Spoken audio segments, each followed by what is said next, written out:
دیکھو مسلم حکمران صلاح الدین ایوبی کو دیکھو، محمود غزنوی کو دیکھو، کس طرح انہوں نے اللہ رب العزت کی راہ میں جہاد کیا۔ نبی کریم صلی اللہ علیہ وآلہ وسلم سے ایک شخص نے عرض کیا، یا رسول اللہ صلی اللہ علیہ وآلہ وسلم، کون سا آدمی افضل ہے؟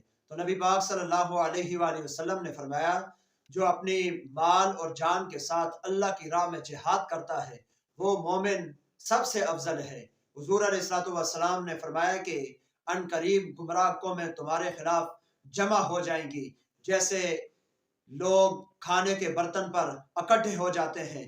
تو ایک شخص نے پوچھا، یا رسول اللہ صلی اللہ علیہ وآلہ وسلم، کیا اس وقت ہماری تعداد کم ہوگی؟ حضور علیہ الصلوۃ والسلام نے فرمایا، نہیں، اس وقت تم تعداد میں بہت زیادہ ہوگے، لیکن سیلاب کی جھاگ کی طرح ہوگے۔ اللہ رب العزت تمہارے دشمنوں کے دلوں سے تمہارا رعب اور دبدبا نکال دے گا، اور تمہارے دلوں میں وہن آ جائے گا، تمہارے دلوں میں وہن ڈال دیا جائے گا۔ یا رسول اللہ صلی اللہ علیہ وآلہ وسلم، یہ وہن کیا ہے؟ تو حضور علیہ الصلوۃ والسلام نے فرمایا کہ دنیا سے محبت اور موت سے نفرت۔ دوستان گرامی، نبی پاک صلی اللہ علیہ وآلہ وسلم کی اس پیشن گوئی کو آپ سامنے رکھیں اور دیکھیں آج کہ کروڑوں کی تعداد میں مسلمان ہیں اور ان کے پاس پیسہ بھی بہت زیادہ ہے، لیکن یہ دنیا سے محبت کرتے ہیں، مال سے محبت کرتے ہیں اور موت سے ڈرتے ہیں۔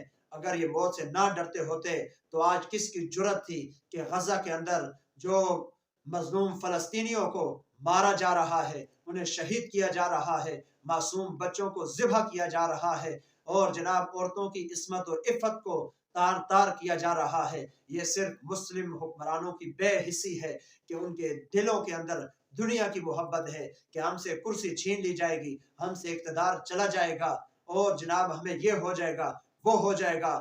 تم نے مسلم حکمرانوں کی جناب ہسٹری نہیں پڑھی۔